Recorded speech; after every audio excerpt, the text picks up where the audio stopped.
Bro, you ever get those random ass Amazon ads on your Instagram when you're scrolling? Yeah, all the time, all the ads. I feel like every other thing is a fucking ad. Yeah. I got one for Well, like a a race car simulator. It's like a chair with a steering wheel and pedals and shit. And I was like, yeah, and it's like big as shit. It's long. yeah, and I was like, what the fuck is this? But I was like, also like, how much? And I clicked Well, it. yeah, It's yeah. only like $200. I'm just like, It's that's not tight. bad. Yeah. Where the fuck does this shit come from? I've never I like don't know. now I'm thinking about it. Now I'm like, that would be pretty dope. Well, they I'm not won. gonna They did lie. their so literally. I got that one too. So they must pay. They must pay for this shit to like randomly go out. Like, let's trick this fucker into thinking he needs a fucking auto driving car thing. Like, what? Almost did. They almost got me. $200. I mean, that was pretty tough. Yeah, it is. I mean, I don't really play no game. I mean, if Me only neither. Need for Speed. What Need for Speed? Which one? Like 4? I like Need for Speed Underground. You can, like, Yeah, customize that's the the car. one. Need for Speed Underground. That was it, bro. Rolling on the stone. Dude The slamming Snoop out all the Dogg cars. song. That shit was sick. That was it, man. Just running around racing, drifting. Yeah, That was the OG game, man. I love that game. yeah, that was a good one. Anyways, all right.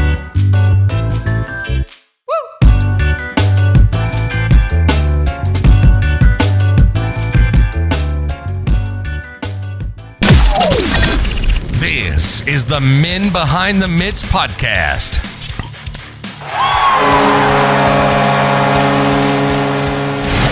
Hosted by Big J. And now, here's your favorite Bukes.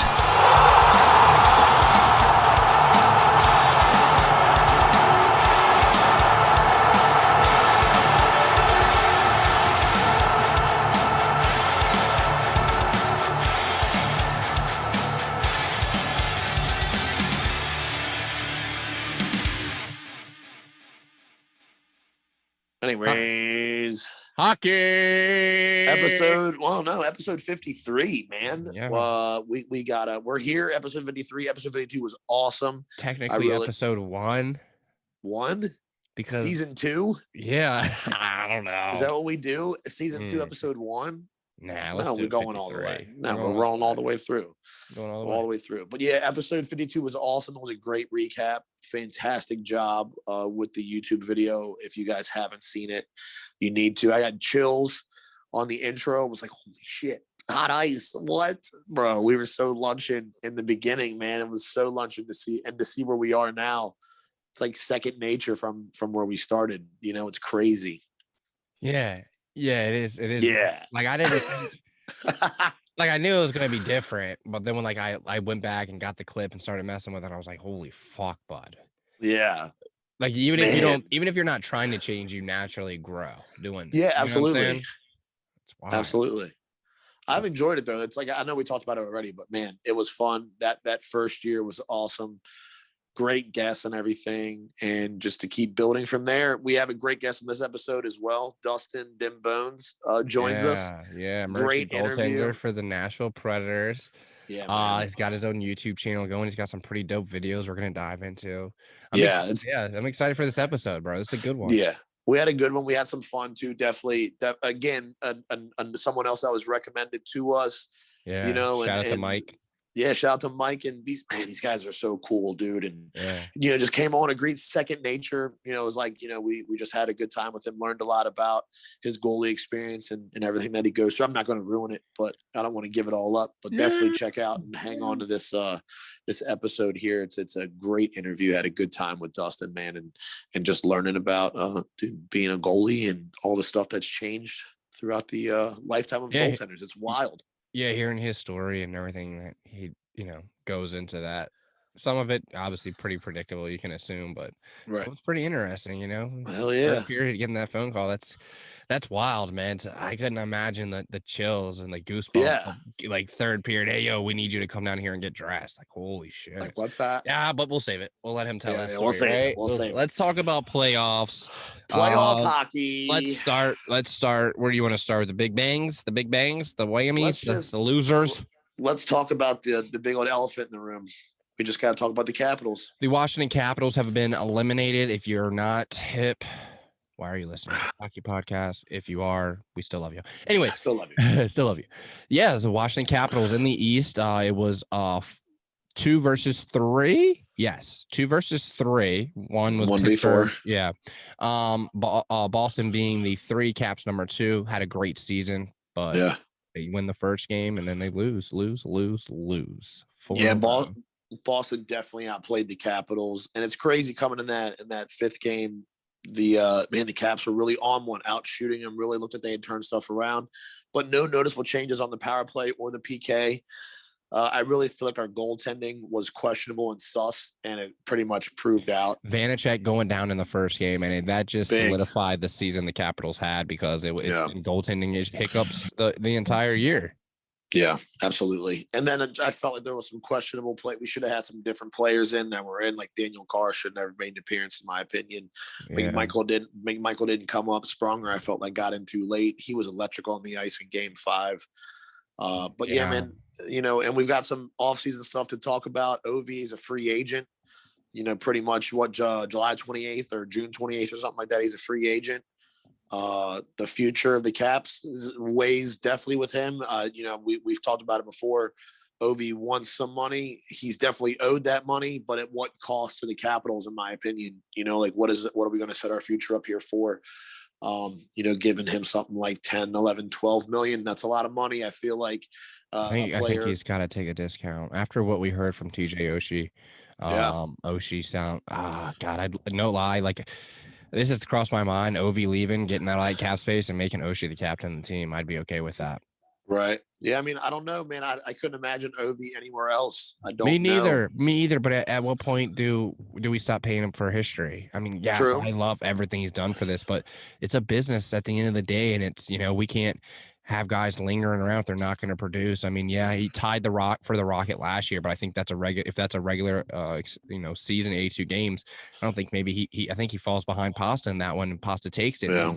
This year he wasn't too hot either. Playoffs were fucking terrible. Nothing exceptional in playoffs. He's getting tossed around now. Like he throws his body around and he doesn't make that large of an impact. I just think he's aging out, bro. So let's just talk about this hypothetically. If the Caps don't re-sign him, what type of contract is he signing elsewhere? I mean, he's not pulling 11 mil for 2 years, 3 years elsewhere. There's no way. Yeah, there's no way. If the Caps, if he gets that money, it'll because the Caps just threw it at him, so he'll retire here. Like, I'm okay with that, man. Like, I'm okay with him leaving. I get it. I love this team, but at the end of the day, like, if he's not going to help us win, I mean, he's at the same spot. I don't know. This playoffs left a bad taste in my mouth. Understandable. No, I feel the same way. We didn't see the spark we were hoping to see out of the guys, and now the injuries are slowly coming out. Nicholas Backstrom with the hip injury, he was catering to that throughout the playoffs, and as the offseason really gets going in gear here, we're going to find out more injuries pretty much daily at this point. But, a lot of guys battling through some stuff. We know these guys are not 100%, especially going into playoffs. There's very slim chances of that. Yeah.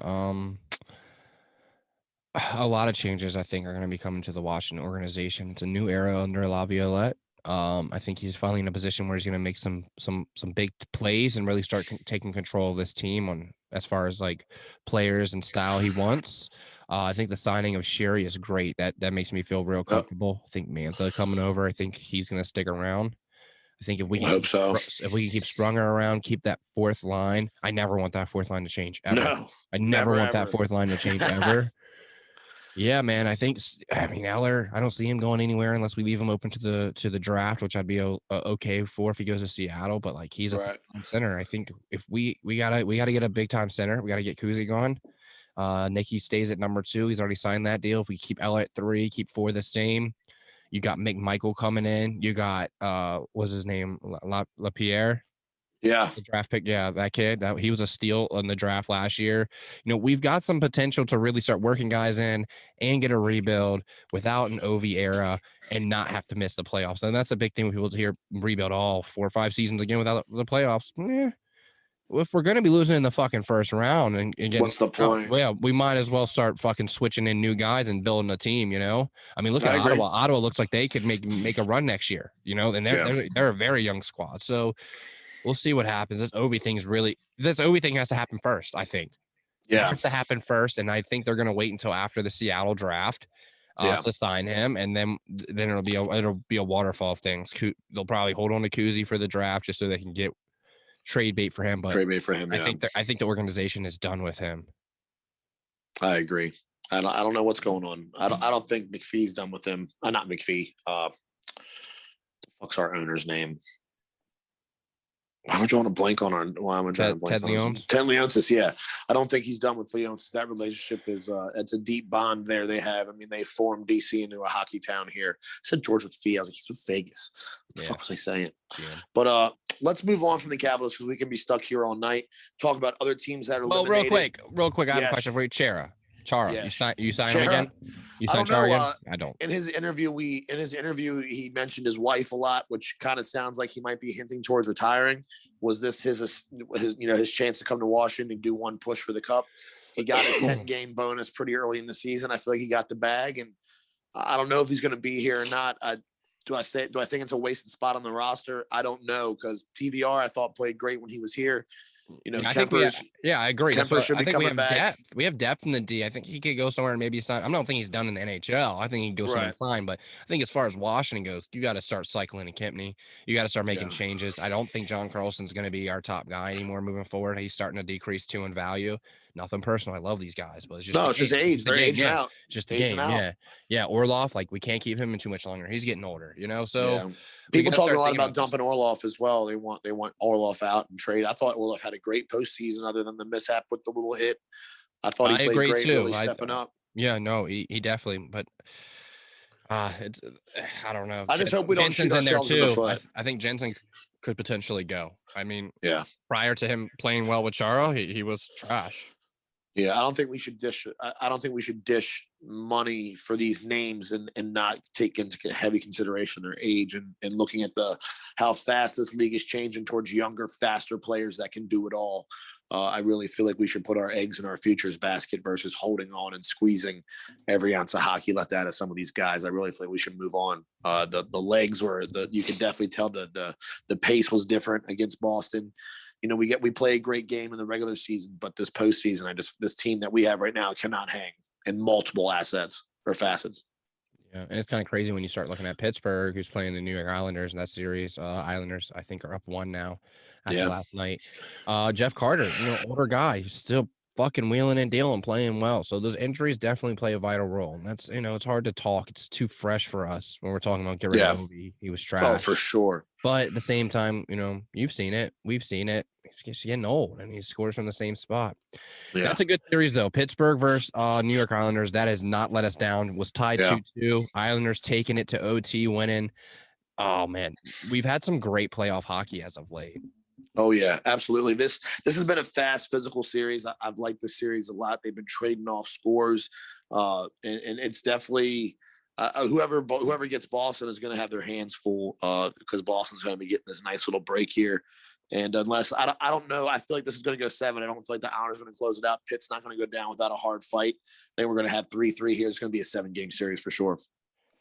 Yeah, Crosby's been a stud. I already mentioned Jeff Carter and all them. What I really wanted to talk about is, hold on, let me pull up the stats real quick for the Islanders, is their goaltending. Ilya Sorokin. Mm-hmm. That kid's been unbelievable, dude. Coming in as a rook for every game in the playoffs as a rookie and winning. That's just crazy. That is crazy. That's the type of shit we needed from Vanacek, Yeah. I can't believe that fucking injury. Yeah, dude. But yeah, great performance from Gino. Malkin's back. So Pittsburgh could really make a push here. I like the way they played. Boston played well, but I think Washington didn't play as well. So I think whoever wins this series is going to beat Boston. Boston though looks good. They could they have the rest now, and Pasta's starting to turn it on. So it's going to be a good series. But the way these two teams have been playing, they're on another level. And Boston might not be at that level because they played a weaker Washington, if that makes sense. Right. I mean, Tuukka's ready though. I feel like Boston's got a solid thing going right now. I don't know this. Yeah, this next series is going to be a drawn out fight. That's for sure. All right, let's jump out west. We got another elimination, a sweep. Colorado Avalanche sweeping the St. Louis Blues 4-0. St. Louis was the first team eliminated. We'll make that a note. Thank God. Washington was number 2. So St. Louis, the 2019 Stanley Cup champions, and the 2018 Washington Capitals have been eliminated first round. Colorado's the real deal. Kadri in this series got a dirty hit, got an 8-game suspension. He's appealing that. If Colorado gets eliminated, he'll serve those games in the beginning of next season. Crazy hit on Falk of St. Louis. He's in a vulnerable position, head down, shooting like that. It's just kind of one of those things, as a pro, you have to think about that little stuff when you're coming through the middle and taking that shot. I know the hitter or the opposing player also needs to consider that shit as far as the safety on, if I hit this guy, is this going to be kind of questionable? Right. Kadri's always been that guy, right? He's up there with Wilson and Marchand as far as suspension. Kadri has a long list of and fines. So we'll see what happens there. But hey, Colorado's the real deal. They are the real deal. I think the Colorado-Vegas series, we're not there yet. Minnesota's beating up on Vegas and trying to stay alive. But golly, this is going to be a good one. And let's jump onto that series. Vegas, Minnesota. I've been impressed with Minnesota, but Vegas is scary. And if they get Pacioretty back, this Vegas squad has been unreal. Mark Stone, all these, just leading this team. They're not going down without a fight, and they're carrying the momentum. They've got the energy. Chandler Stevenson, holy shit, dude! It's unreal the skill out of this guy. He's just grown up. He's a big boy now. Won a cup. Yeah, he's a big boy. No joke. I'm there with you. And Alex Tuck as well, having a hell of a playoff series, and they've got some solid goaltending. It's almost like it's not even fair. Marc-Andre Fleury goals against 1.40. Unreal. Come on, man. This guy's he's still doing that this late in his career. Yeah, man. He's 151 career playoff games, 84 wins, 65 losses. Goals against average for those is 2.54. Goals against right now, 1.40. Save percentage 0.946. Fleury showing out for these boys. Still got some flower power left in him. Vegas is going to be scary. It's definitely going to come down to Vegas and Colorado. Groovy versus Flower. Oof. Yeah. It's going to be crazy, and that's going to be such a fast series. Cale Makar, Mikko Rantanen, all the Brendan Saad. Dude, the Colorado squad is scary too, bro. They're scary. Yeah, Andre Burakovsky, stud. Really came into his own out there as well, man. Yeah, I'm so proud to see these guys, former Caps, leave and just blossom. Like I formerly mentioned, Chandler Stevenson. Let's jump up north. We'll leave the Central because that's been one of the best playoff series down there. Both those up north, we got an elimination again. The Winnipeg Jets have eliminated the Edmonton Oilers 4-0 sweep. 4-0 sweep. Feeling awfully bad for McDavid, Draisaitl. Yeah, they kept McDavid and Draisaitl off the board. So the game the other night, they did a back-to-back. This is ridiculous. This is gonna be a T-shirt, I'm sure. They're up 3-1 in the third, bud. They're or 4-1 maybe. They're thinking W. They just got to close it out. Winnipeg comes firing back, takes it to OT. Oh my gosh! And then Ehlers he's just come off injury. He's just come off scores a goal and then gets the game winner to an OT. Yeah, incredible. Unreal. And then they play the very next night and they go 3 overtimes. 3 overtimes. It was incredible. Nurse, I think, skating 59 minutes in that game. His longest shift was 4 minutes and 56 seconds. Winnipeg on track for their first Stanley Cup, and I like it. They look good. Yeah. And this is what I was going to say about this. Winnipeg looks like a team that would have made the playoffs if it was a regular season. Right. I think Edmonton made the playoffs because they only played against a weak North. Absolutely. If they're playing against the West, the Central, and the East, and like not happening. And they would have got exposed early. Winnipeg, though, they've made the playoffs. They're built for that, So yeah, Toronto. We'll jump onto that one. Toronto, Montreal. We're pulling for Toronto on that one, but Toronto, Winnipeg. Toronto is gonna have their hands full because Hellebuyck is a stud between the pipes. You got guys like Connor, Scheifele. All these players are stepping well for Winnipeg. Yeah, I mean, let's jump up to the Toronto since you brought them in. Toronto leading the series over the Habs 2-1 right now. They're playing this evening. Tonight's Tuesday. Mm-hmm. Talk about William Nylander. We talked about how underrated he is. Really stepping up for this squad when they need him the most. Austin Matthews dialed the fuck in. This kid, I love playoff Austin Matthews. Yeah, let's touch on a few things here. Nylander stepping up and being huge is all part of Tavares taking on a nasty fall. Yeah. Game 1, not even third period. I think it's first period. Oh, my gosh, yeah. Period. Takes a bump, goes down, but opposing player Corey Perry skating up, and his knee catches him in the head as he's falling. Listen, it's a freak accident. I've never seen anything like that in my life on ice or watching even fucking nasty hits on YouTube videos. I've never seen anything like that. It was a freak accident. His knee catching his scary moment. Falls. Yeah, scary moment. And when the trainer's holding him up and he just falls back, I thought he was paralyzed. I legit got chills and like worried. And I don't even know this guy. You know what? Yeah. You know what he's going through. You know, that's so scary. So with that being said, he's back home. He's good. He's been evaluated. He's home with his family, recouping, pulling for the boys from the couch.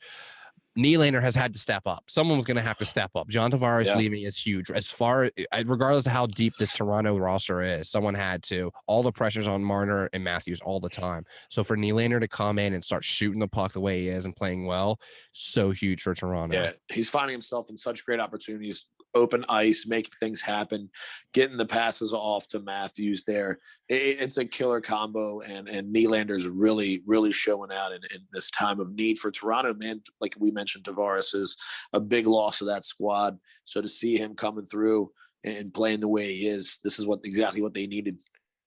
Yeah, no, they're getting great support from guys like Bogosian on the blue line and Hall. Oh yeah, same with Morgan Riley. Yeah, they've got fucking who else? They've got Jumbo Joe and Jason Spezza playing well. Kerfoot, Hyman, all these guys look really good right now for Toronto. They're in the zone, and Campbell is a stud, unstoppable, dude. It's going to be tough to beat him. Goals against 1.35, save percentage 0.951. I mean, this guy, they're waiting for him to break, and he's not. He's standing strong, playing on his head. I'm a big Campbell fan. We got a lot of buddies who are Toronto fans here. I'm pulling for him, man. I'm definitely pulling for Toronto. Yeah, and then on the other side of the puck, don't sleep on Montreal. They're making plays. Not one bit. As of late, Cole Caulfield getting the start last game. He's buzzing. He's all over the fucking place. Can't believe he wasn't in earlier. Yeah. So he got the nod. You've got guys like Jonathan Drouin that are out. That's a huge hit for Montreal. But their acquisitions of Josh Anderson from Columbus has been huge. Suzuki's played very, very well. Corey Perry obviously always involved. You got Shea Weber back there who's just fucking lighting them up. He caught a little fine during the playoffs. Carey Price has been Carey Price, and that's huge. They need that against a Marner heavy offensive squad like Toronto. This is made out for it to be a great series. Montreal is not laying down at all. Absolutely, man. And like you said, these guys are all firing all cylinders. Tyler Toffoli's having a hell of a postseason. How did I forget him? Wow. Yeah, man. This squad they can hang on, but I really feel like that Toronto's got this one. Nothing against Corey Perry. Corey Perry. Why does my brain do Carey this, Price. bro? Carey Price. Corey Perry. It's CP. CP, bro, the brain. But yeah, Price playing the way he is, and they're still losing. It's incredible. I mean, this Toronto's got them. Toronto's out in there, and they're firing up. They're firing the pucks right, beating Price. Price is stretching out. God, does he look good in those all red pads? I can't get over it. But I don't know. This is definitely going to be a hard fought back series here for the Habs. I think Toronto's got it though. If they just keep the gas on the pedal or the pedal on the gas. Man, this brain today. Squeaky clean. All right, Taco Tuesday. I know I had tacos for lunch, boy, right after hockey. Smash. Central Division. Hurricanes versus Predators. First of all, Carolina came out hot. Their crowd they had a full packed house and they looked good on the ice. They go up 2-0, and I'm like, it's a wrap. It's a fucking wrap. Well, guess what? Forgot about the Smashville effect. Nashville has a full packed house as well, and they light it up. The Predators, that is, at home. They tie the series 2-2. Great game, great goal in overtime. Duchesne with the fucking individual effort. That was ridiculous. This game, oh man, this series has turned out to be a really good one. They're tied 2-2. And the other series, Tampa Bay, Florida. Wow, it started out hot. We got guys like Sam Bennett taking a fucking suspension. The whistles were fucking tucked away for game one, and that set the tone for the entire series. Tampa Bay leads that series 3-2 right now. They play again Wednesday. We're recording on Tuesday. So by the time this releases, maybe they eliminate the Florida Panthers, maybe not, because the Florida Panthers have had their number, especially their goaltender, who is feared around the league, is one of the best goalies in the league. Not the Florida Panthers. Yeah, and let's talk about Florida Panthers coming in too. Spencer Knight coming in and having a hell of a playoff debut. Stud. Yeah. 36 out of 37 shots saved on net. An incredible kept Florida in it to win the last game and tie the series 2-2. This might be a little change. Then Bobrovsky started off so hot for them. Yeah. He was really all over the ice and really playing exceptionally well. And to see that they got this depth here and to bring in Spencer Knight, to save the day, man, I don't know. This is such a toss up for this for this series here. I don't know. I'm still thinking Tampa, but Florida's not going down that fight. Well, Tampa's scary when you got guys like Kucherov who come off injury and just start lighting it up, game winners. Braden Point, Sorelli, all these guys are huge. Pat Maroon, Stamkos, they've got the depth. You can go all day. Yeah. With that being said, though, man, the depth on the other side too. We mentioned Sam Bennett. You got Jonathan Huberdeau.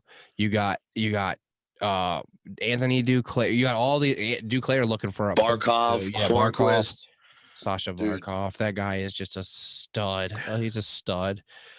It's gonna be a good one. If Florida doesn't win, if Florida doesn't make it out of the first round this year, you better believe they will next year.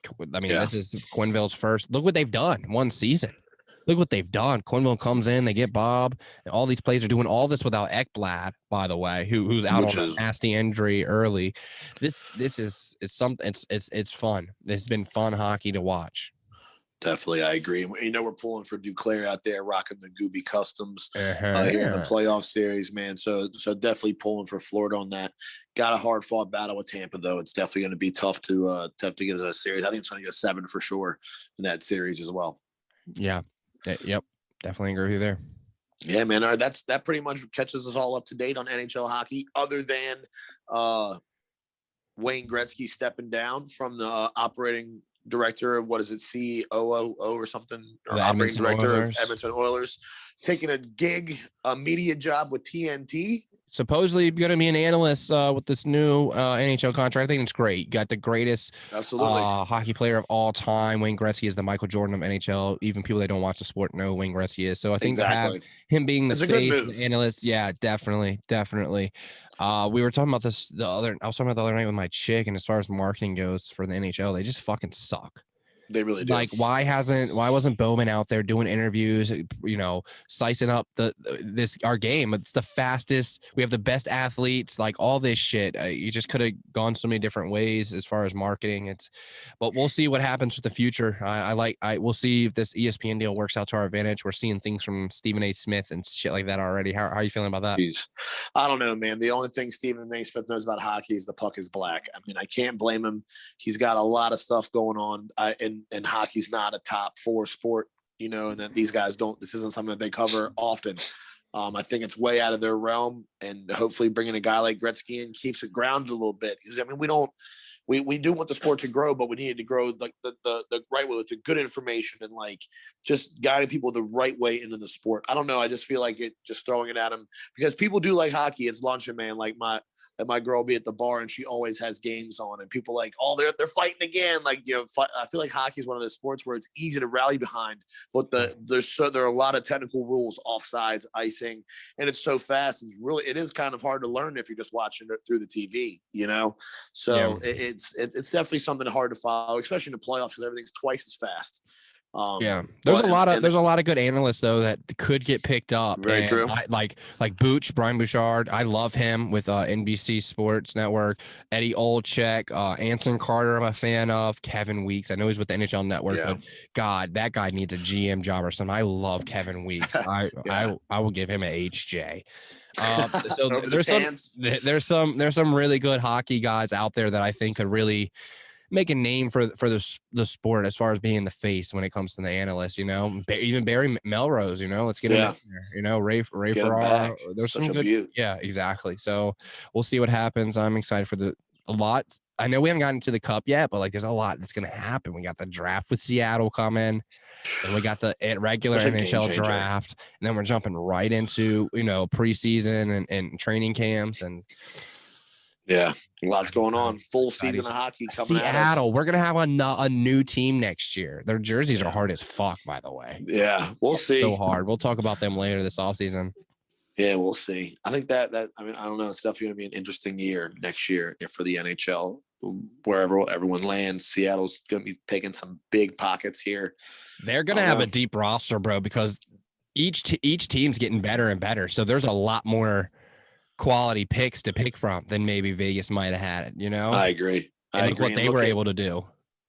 I was going to say, look what Vegas did, and they're only getting a better batch of better players. and better and better and better. It's crazy. Well, that you gotta shout out to GM George McPhee, right? Because I mean, he did the same thing in Washington. He brought in great talent. They got to win. That's where the coach comes in, and Vegas is getting there. I think. How crazy that this is last thing for hockey, and we're done here. But this has crossed my mind. Caps getting eliminated again. Have you this haunts me sometimes? Who the fuck wins the Stanley Cup and then fires their coach? Yeah, the Capitals. What would have happened if we had Barry Trotz this whole time? Would there have been a Barry Trotz Stanley Cup era? Maybe. Who knows? Like Chicago, 3 cups in 5 years. What could have happened? And then the fact that we fired him for the fucking moron Todd Reirden, who's a fucking assistant in Pittsburgh, it just and then he's still coaching the Islanders that are playing fucking amazing. It just not coaching. I'll never assistant coaching. Yeah, I don't know what I'm happy with Lavi. I feel like the Caps had. I don't hate the guy. I'm just always curious on why that decision was made. It just seems the Capitals have made some terrible decisions with head coaching. Remember our whole Dale Hunter stage, and he came in as an intern because they knew he was looking. He was just being a friend of the organization, and he really helped settle Ovi down in his tenure here that one season. Yeah, but we've had one-season coaches. It doesn't work. Give them the reins and let them get at it. Yeah. Like Bruce Boudreau was a good coach for Washington. I miss Gabby, but great coach. Yeah, I think he's up for the Buffalo job. Fingers crossed for him. I think he could do well up there with Jack Eichel. Look what you can handle. If you can handle Ovi in Washington, you can handle Jack Eichel. And I think Bruce is a good guy. You get him fired up. It's not gonna be soft. We'll see. Yeah, it's what a lot of teams need. But I feel like you got to let these guys be creative as well. Got to bend it. Got to bend it. It's new NHL. These guys are getting younger, faster, better, everything. Yeah, there's a lot of talk about Jack Eichel leaving, so we'll see. This offseason is going to be very interesting. A lot of free agents coming up. Pecorine might be leaving Nashville. That's huge. Yeah, we haven't locked him down yet. Yeah, the OV deal. So we'll see what happens. We'll see. We're going to see. This should be an exciting Stanley Cup left, and then an exciting offseason. So we'll keep you guys up to date. All right, let's jump into this interview. Let's bring in our boy Dustin. Yeah. You guys are going to love this one. Emergency goaltender for the Nashville Predators, full-time goalie. Full-time goalie, and does great reviews. Definitely check out his YouTube channel. He drops that stuff for you. Definitely check it. Great reviews. This guy's playing goalie like every night of the week, so full-time beer league goalie. He's committed to the game. Yeah. All right, here's Dustin, y'all. All right, guys, thanks for joining us. Today we got an awesome special guest on the pod. We've got Dustin Dembone Smith joining us. He is an emergency backup goalie for the Nashville Predators. Dustin, welcome to the pod, man. Thanks for joining us. Yeah, man. Thanks for having me on. I'm excited. Yeah, awesome, man. Yeah. As we were just stating no more than a couple minutes ago. Go on ahead and drop your Instagram and your YouTube so that way people can find you and know what we're talking about here. Yeah, man. So on Instagram, I'm Dembones_Dembones. And then I just started a YouTube not too long ago called Bonesy TV. So I've been having a ton of fun with that, man. Yeah, man. I was going to say that we're definitely going to dive into your YouTube channel, man. I scoured some videos and stuff like that, catching up and learning about you, dude. You're putting out awesome content from everything from Instagram to dude, your breakdown. I love like product review videos. Yeah, it's like one of my favorite things right now. Dude, you tear those up. Yeah. Dude, I appreciate that. Yeah, I mean, like I said, I just kind of started not too long ago. So it'll be a year in August, I think. And nice. Dude, I've been loving it, man. So much fun. You do all your own editing, filming, everything's on you? Or do you have like a team? Man, I just set up a bunch of tripods and I have a bunch of phones, like a couple of phones, and just like hit record and then hit the editing, man, just learning it all from scratch. Yeah, hands-on learning is the best. That's how we've done everything. We get Yeah, on YouTube. no If we joke. have a Oh, question yeah. on how to do something, search it, and then we do it. Yeah, so awesome Yep. to see other people doing the same thing. I'll say it's great. Shout out to Michael. Man, I've just from meeting him like the last month, I've learned so much. Like I've been watching his like Instagram, IGTV videos and just trying to like learn for myself. Cause like, you know, it's all about the content, man. It really is. Dude, like the first maybe 4 or 5 videos, like I was sending to him before I posted, like, what do you think about this? Like, is this okay? Like, how do you feel about that? And like he's helped me so much along the way. So yeah, dude, he's awesome. Such a huge help. Yeah, such a beauty. We had him on, and that's what got us talking about you. But getting to meet him and everything he's doing and everything he's done, such a great guy. So shout out to Mike again. Yeah, definitely. But let's switch gears here, man. So you're an emergency backup goalie for the Nashville Predators. How do you even land in that type of scenario? How do you get in that spot there? So it's different from city to city, but from other emergency goalies I've talked to, you know, I've heard similar stories where, you know, for me in the 2012 lockout, I ended up practicing with the team. So kind of had a relationship with the team there. And then I actually went to Florida. I don't know if you guys remember, they had the goal of a lifetime competition. I think I peeped on you. I think I saw it on your Instagram. I think I went through it on there. Yes, they had a big competition after both their goalies got hurt. And I went down, ended up tying with a guy down there. And then the year after that, they came out with the emergency goalie rule. And then, you know, because I already knew some guys with the Preds, I just got a text. They're like, hey, do you want to be our emergency guy? I'm like, yeah, that sounds great. Man, it's a hell of a fucking text there, boss. Yeah. That's mind awesome, if I do. dude. I was gonna say, like, I got to throw this comparison out there. It's not much of one, but not to crap on David Ayers or anything like that. But when I see like your content and like everything we're going to go over, it seems like there's definitely levels to this emergency goalie stuff here, and it seems like the Preds did a good job, like the way you just said it, having a little tryout and stuff. Something they did a good job on figuring it out here.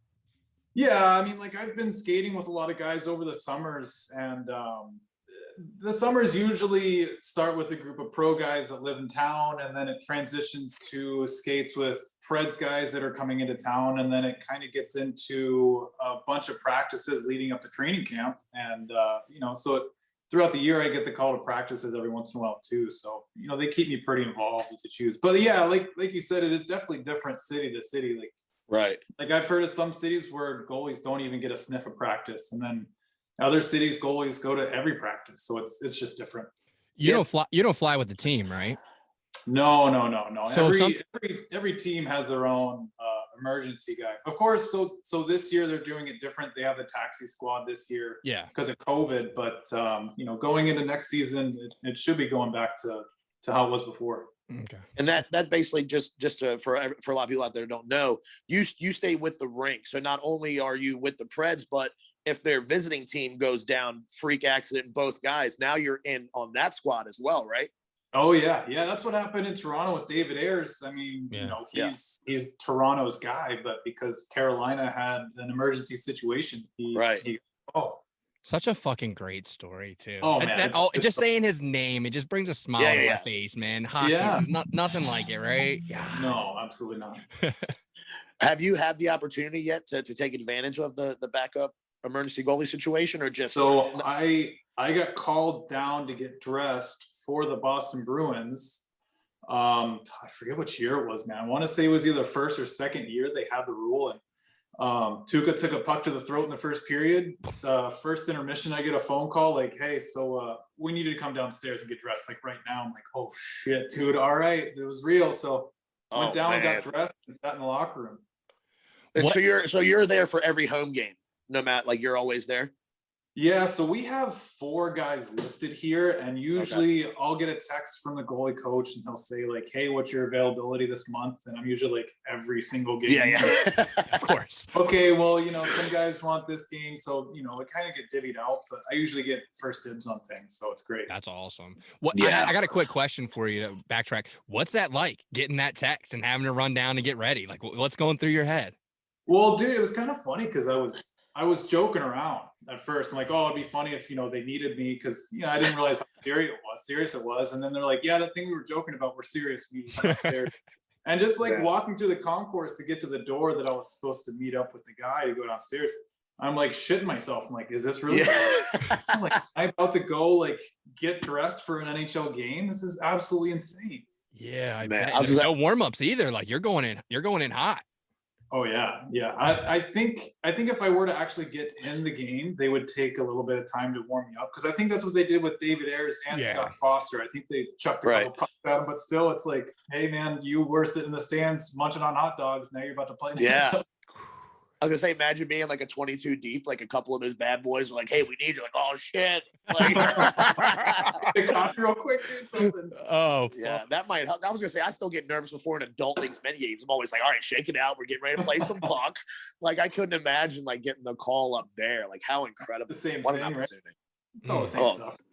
So what? So now to fully backtrack, what got you into playing goalie? Did you play any other positions before you landed on tender here?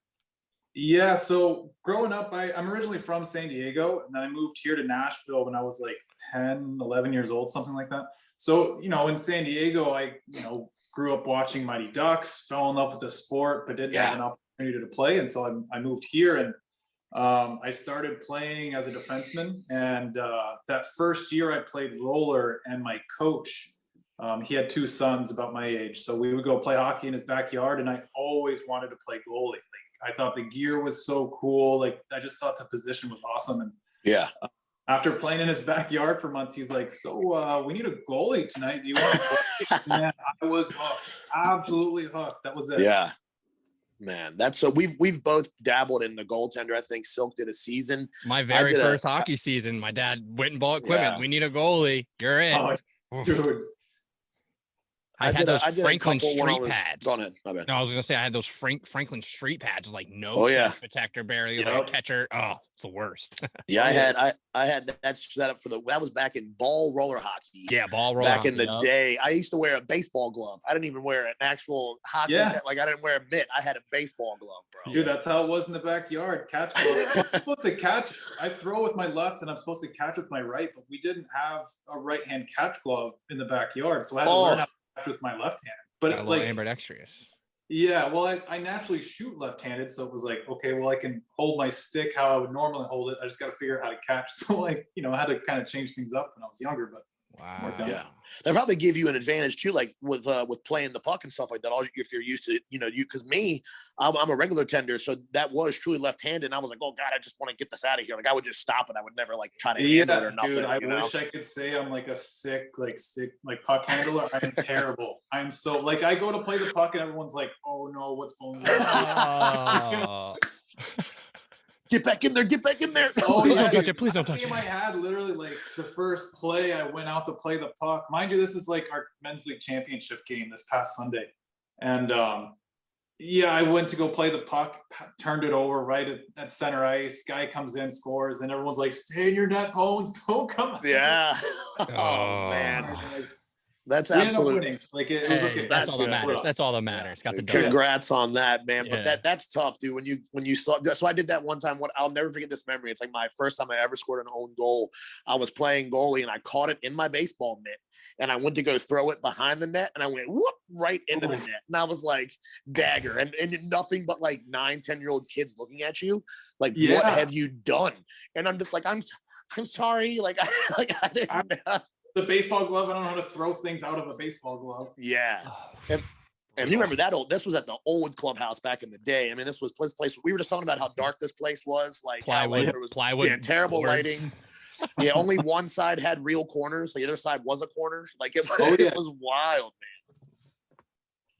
man. Oh, dude. Well, I'm sorry. Let me hop back on here. I lost my train of thought. I'm so sorry.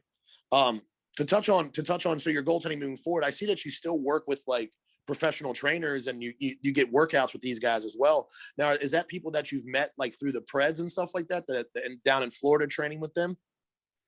So I went down to Florida in February to skate with Steve McKeegan, and he's a YouTube guy who used to work with Toronto, and he just hit me up and said, hey, I'm going to be in Florida. If you want to come skate with me, more than welcome to. And I work for an airline too, so I can fly for free. And I was like, man, I can use a trip. Let's go. So went and skated with him. But then here, you know, there's a few goalie coaches in town that are buddies of mine. I work with them, and then you know, skating with the Preds, I get to chit chat with Benny Vanderklok too, and you know, he usually just points out a few things I need to work on. But right, that's still yeah, you know, here and there I get some good work done.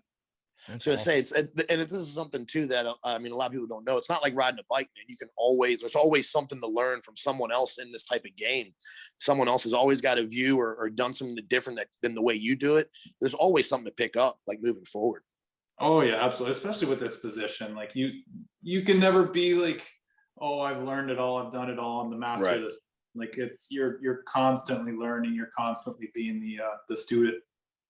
How do you feel? So this is one of the things I hate when it's brought up, because it cracks me up. A lot of people that don't know hockey, they're always like, I'd just stick the fattest guy in there and plug that net up. How do you feel about that? You truly, I mean, at the level that you played at and everything, does this even how does that even register to people that that's an option? Well, from a like you said, a non-hockey perspective, you think like, oh, just plug that thing up. Like, of course, like nothing's getting through if you throw this huge guy in there. But like, there's so many other factors that go into it, especially just the skill that these guys have now is unreal. Like you can watch an NHL player, you know, from the stands at practices, whatever. But when you're on the other side of the glass and like guys are shooting pucks at you, it's like, dude, these guys are so sick. It's unreal. Yeah. So much deception nowadays too with players when it comes to shots or pass, looking things off. it's much tougher for goalies. The deception at the NHL level is disgusting. Like you know, reading body language is a huge thing. So like, you know, you can read a guy's body language and it's like, oh, sick, I got this. And then right before he releases the shot, it's going the other way. It's like, what kind of magic is this? Like, what the hell? Yeah, it's wild. Especially guys like Austin. My bad. I was gonna say guys like Austin Matthews is who I was gonna reference. Dude, absolutely. The biggest difference to me is the player's speed, like the player's overall speed coming down on you, and they're making the move or getting ready to shoot. And like Silk mentioned, like they're putting that puck like right in between a defender's legs or in between a defender's stick and his legs. Like the speed is so incredible. Oh yeah, dude, for sure. It's unreal. Which, you know, you look at any NHL goalies and it's like, dude, these guys are unreal to be able to do the things that they're doing too. So, you know, it just gives me an even bigger appreciation for just anybody that plays at that level. Yeah, definitely. Is that the way? And the way the league's the way the league has been changing and progressing, getting younger, faster, and now like this season, the most goals allowed, you know, like in the NHL, is this going to be an upward trend just with the straight pure talent that these young guys are bringing in your opinion? Well, yeah, I mean, I think the league itself wants to see more goals for obvious reasons, but right. You know, just with the way the game is evolving right now, it's a much faster, skilled game. Like you're gonna see these games that are, you know, 5-6, you know, 4-7. Yeah. Like these higher scoring games are going to be pretty typical. Yeah, which is great for Sports Center and great for NHL highlights, yeah. You know, which is great for that because like that's what people want is that they want to see the red light going off, they want to see the celly, they want that action. They want to be entertained. Yeah, I was just gonna say we've kind of seen it with goalies where the game has started to change, like from the 80s to the 90s, where there's a few years where it's goalies years because what happens is the players get so good, the goalies are forced to get better, and eventually they are, and then the player gets better, and then the goalie gets better, and then with the goalies they sometimes have the advantage or don't. Is you can comment on this is the equipment sizing changing, the net sizing changing. You know, what have you seen at being a goalie, you know, your life as far as the equipment changes? It's more suited for you these days or for the player?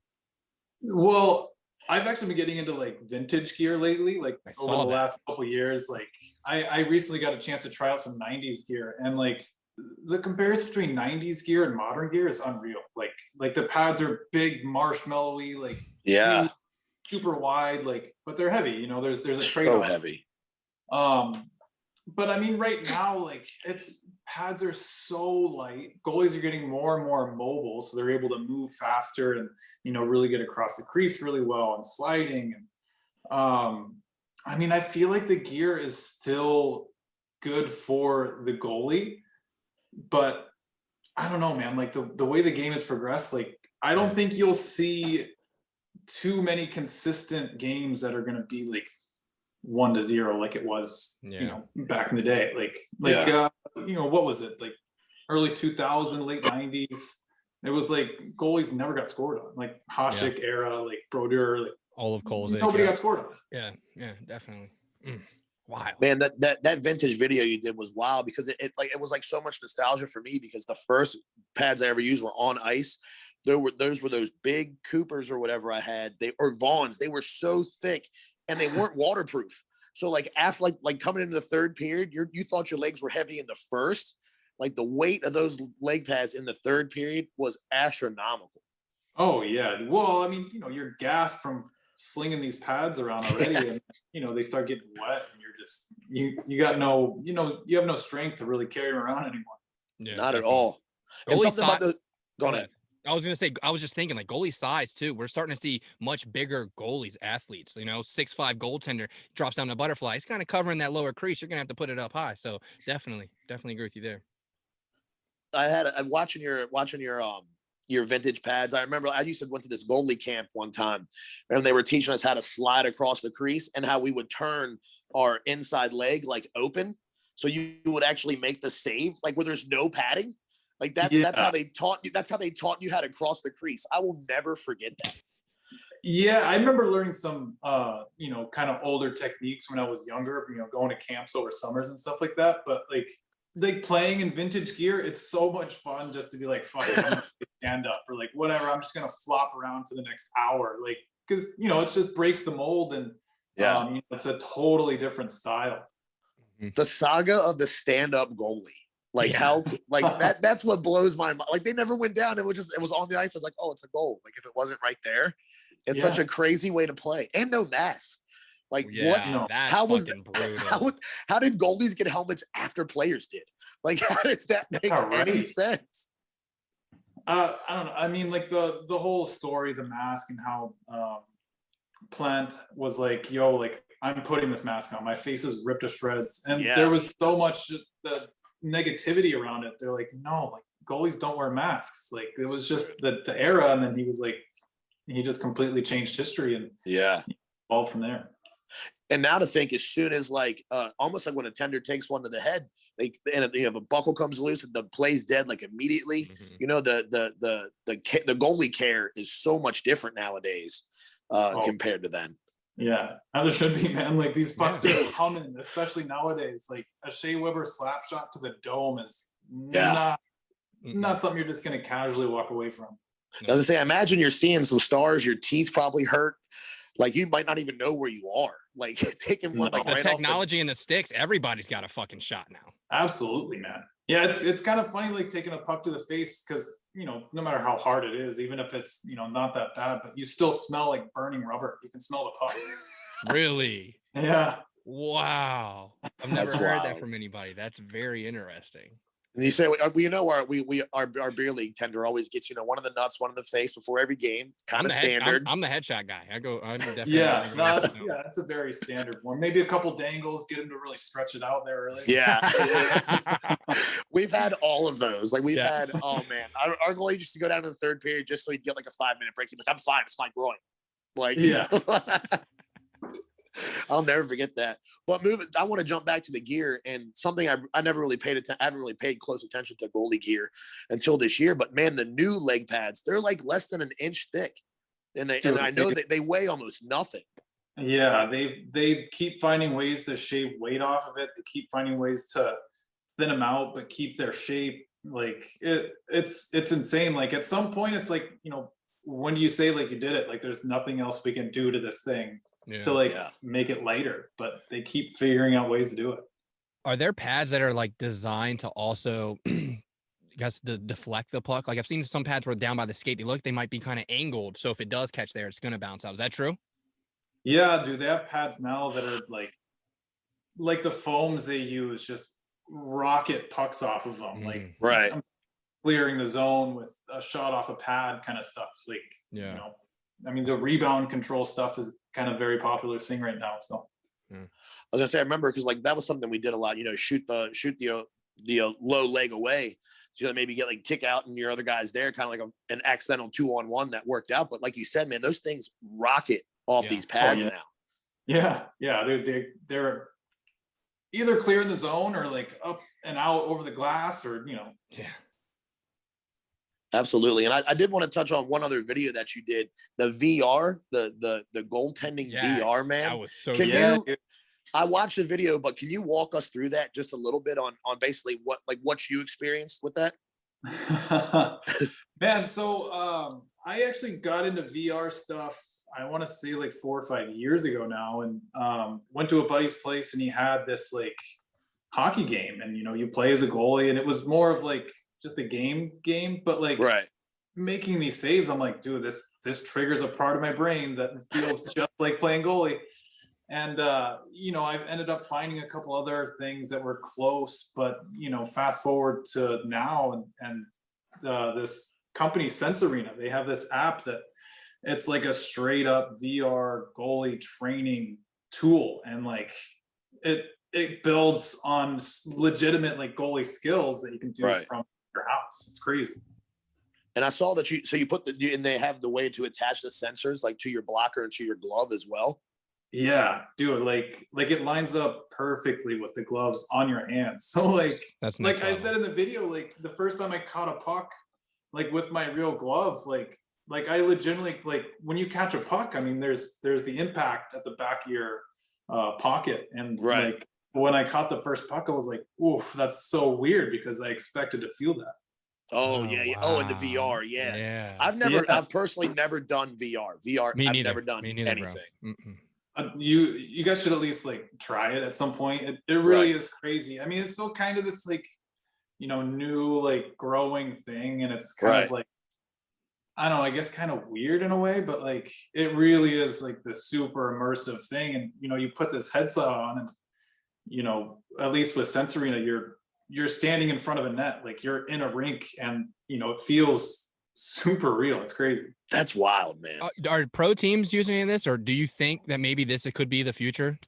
Or at least there's already teams that have like they're, I don't know what kind of affiliation they have with Sense Arena, but there are pro teams, like entire teams doing it, and they I think they're about to release their player version, so it's like you can do player drills too. Like you can attach a sensor to your hockey stick.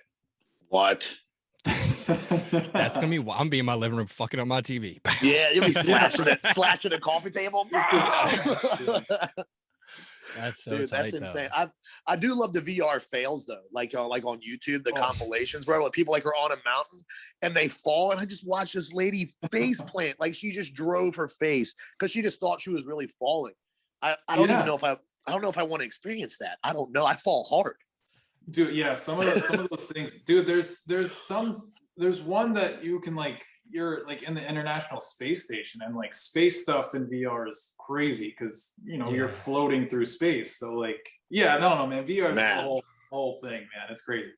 I'm gonna look into this. Yeah, I gotta try it. I gotta figure out who I'm about to send out a message. Someone local's got to have something. Imagine getting tipsy and then coming home from the bar. No, it's a VR. I already have the spins. I don't need extra spins. Story, bud. Wow, that's so fun. So the closest thing I ever did to that was we were in Disney World, and they did the thing where you like sit in it, and then they lowered the floor out. That was pretty wild. And they took you all apart across the different parts of the country and stuff like that.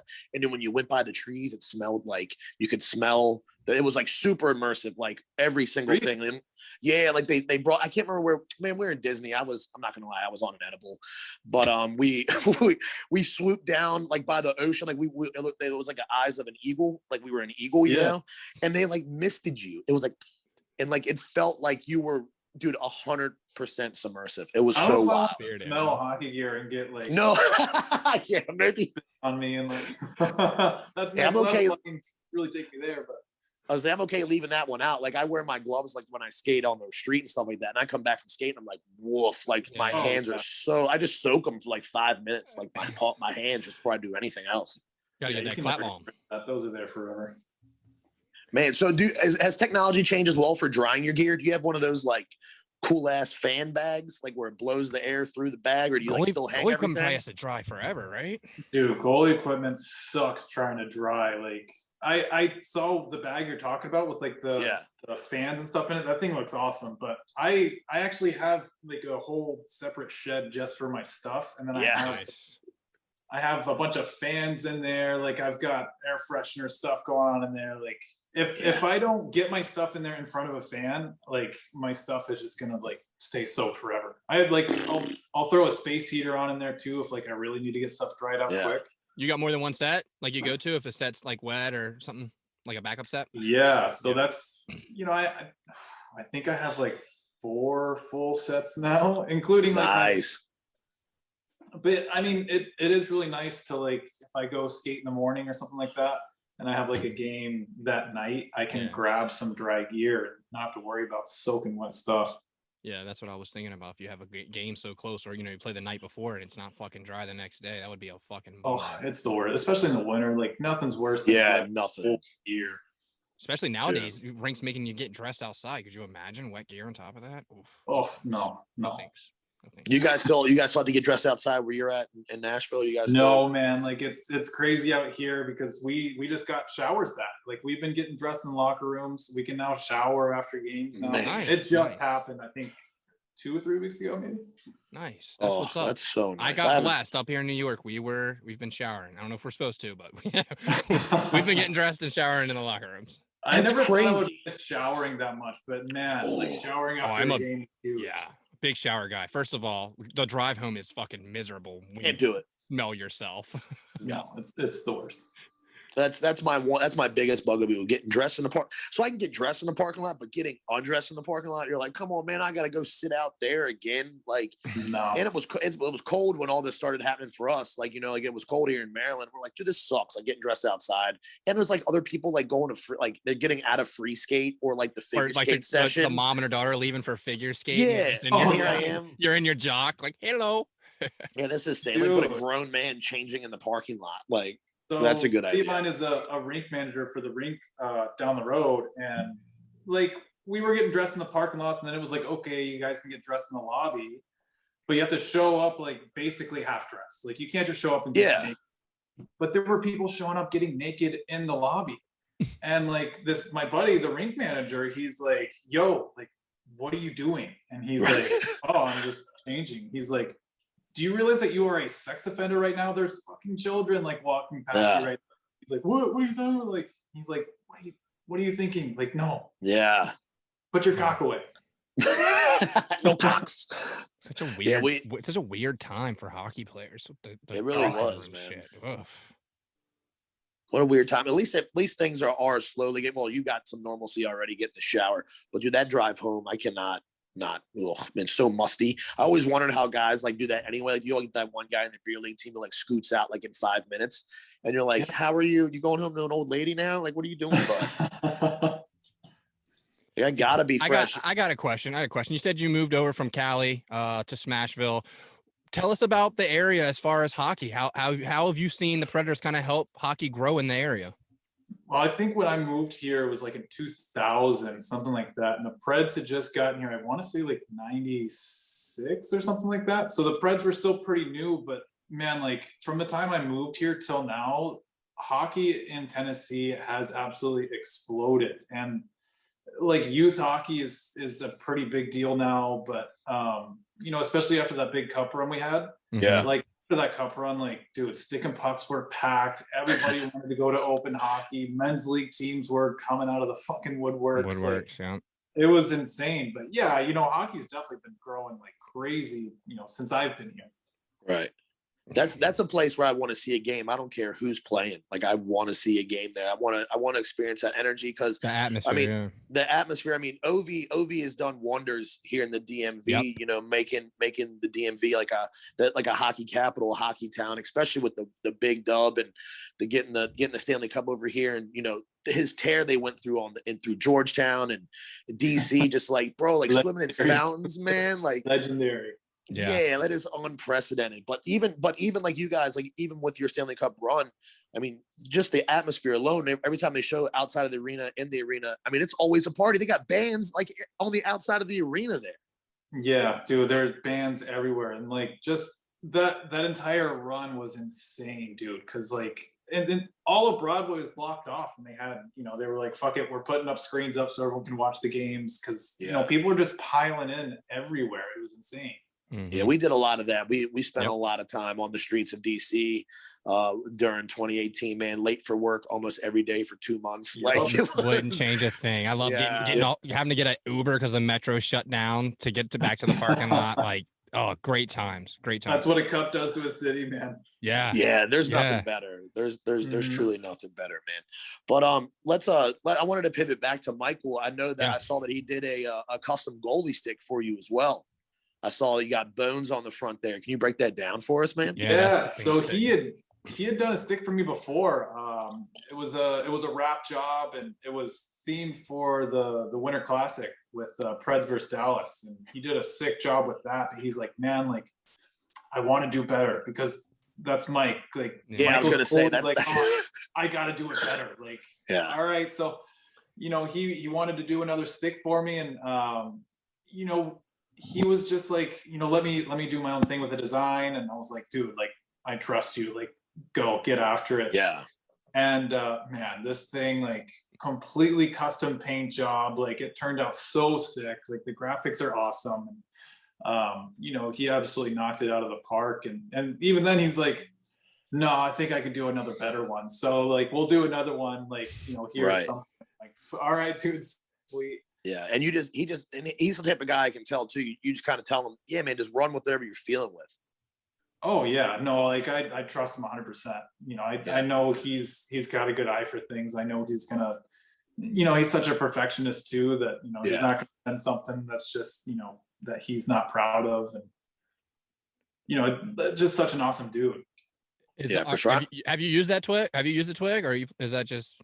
Yeah, I've used it a few times, but like, it's at the point now where I'm like, dude, I can keep using it, keep beating it up, and like just run it into the ground like I do every other stick, or like I can keep it as like a nice stick and like So as of right now, I just got it kind of sit in my room. I plan on hanging it up at some point, but it looks. Man, I remember when Mike dropped the pictures in the video on Instagram, and that thing was just the little details, the bones inside, and like it was so sick. No, and it next level gear so perfect. Like part of the graphic was like part of the graphic in my pads, and like it was sick, man. That's real sick. As a goalie, is like, as far as like styling and pad colors, is that like a big deal for you? Dude, such a big deal. Like, in general, not even for me. Like, for goalies, it's like, dude, like, being able to customize your own pads to like whatever colors you want now, because back in the day, like, you couldn't really do custom stuff. Yeah But now it's so accessible. Like goalie style is such a big deal.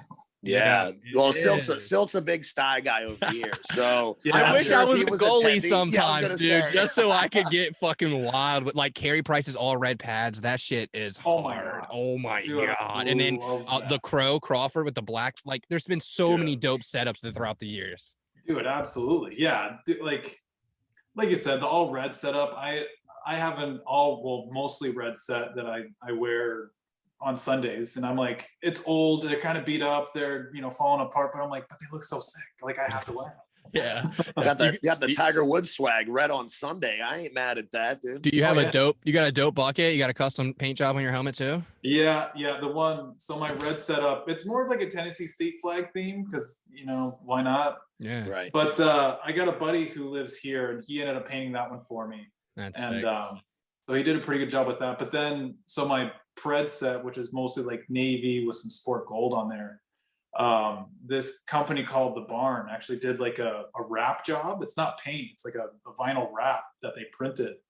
And dude, it's straight up like my pads. It's the same graphic. It's like leather textured, like wrapped around my. It's so sick. That sounds hard as hell. That sounds real tight. That's what I've always loved about goalies. Like, you really get to, like, when they do the zoom in, not only do you see there's something about goalies' eyes too, you know what I mean? When they're locked in and they're on the ice, I enjoy seeing that. But then too, you get to see all these little flares of personality on their helmets, man. It's next level. Yeah. And artists nowadays have gotten so good at, keeping things very simple from far away. So it looks like, just a couple simple stripes or whatever. And then you get close in on it, it's like, there's a bunch of ghosted in logos. There's a bunch of ghosted in things here and there. And dude, the artists nowadays are absolutely insane. Yeah, fucking Holtby just caught some shit for his helmet this year. Yeah, right. Yeah, that was wild.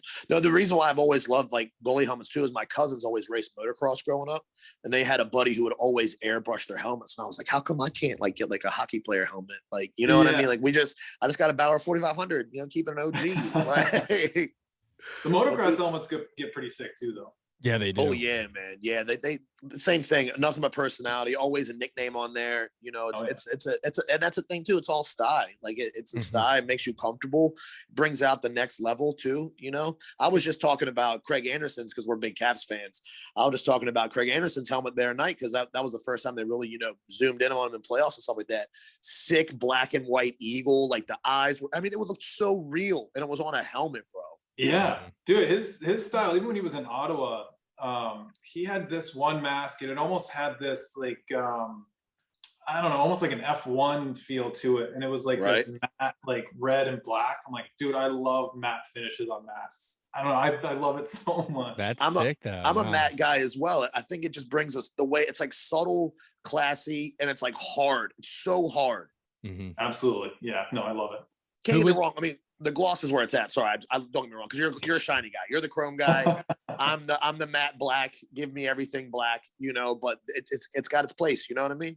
Definitely. I was gonna say you had a favorite goalie growing up because I was thinking as we're talking about helmets, I'm like, man, Cujo's was tight. Ole the goalie, the Godzilla, that was dope. Legit. Like, who was your guy growing up?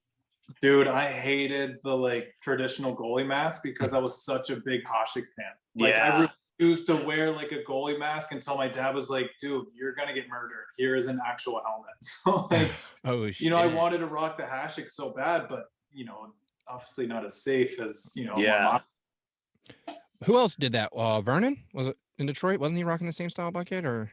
Vernon. No, I think he had a regular mask, but Dan Cloutier had Osgood style. They had that's probably who I'm thinking of. Osgood. There was a goalie in Ottawa. I forget his name. He had pretty much the same thing as Hasek before Hasek played in Ottawa. Yeah, I remember like Hasek's Buffalo days. Like his cage didn't even close. It almost just like sat. On like his shoulder, like his chest protector. It was so wild. Fucking Tim Thomas too. He had a wild helmet, didn't he? Who's that? Didn't Tim Thomas have a helmet like that too? He had so many crazy helmets. Yeah, he had his last stint in Florida, I think. Helmets. Yeah, wild. Yep. Urbe can't forget Urbe. His classic Jofa setup. Jofa. Yeah, the Jofa, the hard white, bro. I love the hard white. Are you a cat eye guy, or are you like the full cage, or what type of cage you go for? I can't rock the straight bars anymore. Like I ended up getting an Urbe style helmet, like the Jofa helmet with the Urbe straight bar cage, and I was like, yeah, this is sick. It's gonna look awesome. And dude, I go to play and I'm like, I can't see shit. Yeah. Like after playing in cat eye for so long, I'm like, dude, like there's all these bars in my way. What the fuck? Yeah. Yeah, fuck that. The cat eye's where it's at, dude. I'm not gonna lie. So you talked about Mighty Ducks earlier. I think it was Mighty Ducks 2. Remember when here we go now. The stick is like all the way up in Charlie Conway's mask, and he's just up against the boards getting smashed. And this, I'm like, bro. Actually, I just watched that recently. Like a buddy of mine, we did a whole podcast on the Mighty Ducks, and he's got the stick like all the way up in his eye. Coach, like, fuck you, coach. I'm not taking a dive. Yeah, he looked dead. He just looked dead there. He was like, yeah. Have you watched the New Ducks? I haven't seen any of that yet, man. Like I heard is it not good? I haven't, because I heard nothing but bad things. And I saw a clip where it's like the Ducks are like the good team now and they're the bad guys. And I was like, no, that ruins it for me. The Ducks are the underdogs. No way they're the bad guys. I'm not doing that. I'm not playing that game. I feel like I have to watch it just out of like obligation. Like I kind of have to watch it. Yeah, it's going to happen eventually. I'm an Emilio fan. I'm a big Emilio fan, but I'm a District 5 Ducks guy. Like I'm an old school District 5 hockey team with Hans. Like that was the squad. That's hard to top. Yeah, from what it looks like Emilio's the new Hans. Yeah, I think so. I think that's the vibe. I obviously haven't seen it. Man, they could have really killed it, I feel like, just with all the cast members from the original and different scenarios. Like Charlie could have been the coach now, or like there's so many different scenarios, and they didn't do it. I'm just bummed. Just so bummed. I feel like hockey movies just don't get no love. Like we got some good ones, but there's no, it's when you watch hockey movies, once you get to the hockey part, a lot of it just looks so fucking fake. Like, Dude, I don't know if you guys have seen Youngblood, but that is by Oh yeah. Youngblood, Mystery Alaska, and Miracle. Yep. Those are my 3. Yeah, dude, Youngblood is my jam. There was a point where I think I watched that movie at least like once a week. Fucking Keanu Reeves was the goalie. He was, man. Let's go. That's my guy. One-liners from that. That's so Dude, fucking young Rob Lowe, young Swayze. I mean, this is an iconic film. Yeah, absolutely. And you it's even for. I was gonna say you can't fucking rent it. I've looked on Netflix, Hulu, Amazon Prime. Like I can't. You just gotta buy it.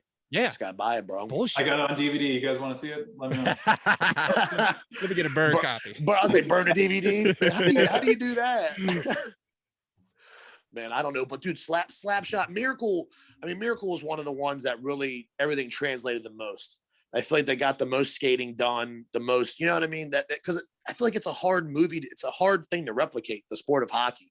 And it's ever changing. You know what I mean? Like it does. Yeah, that's what I was getting at when you got to the hockey part. You could always tell, like, okay, this guy really doesn't know he can't skate that good. Even though he's supposed to be the star player, like, oh, this guy's not that good. Yeah, it's tough to get actors that can actually play the sport, but it's tough to really like film the sport. I feel like even the way hockey's broadcasted now, they could do so much better. Like, it's tough to see a play develop transitioning through the neutral zone. Like even when, the play is in the zone, it's like, you can't see where the defensemen are on the blue line. Like, you miss so much.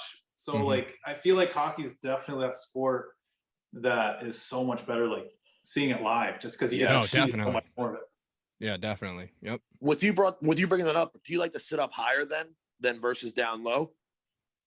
Yeah. So like sitting down low, like I feel like the closer you get to the glass, the like obviously your view is a lot better right in front of you, but everything going the other way, you're obstructed with so much stuff, like either the glass or whatever. So yeah, I mean, not so high up, but like a perfect medium is like awesome. So club level. I like center ice, but like right above the glass.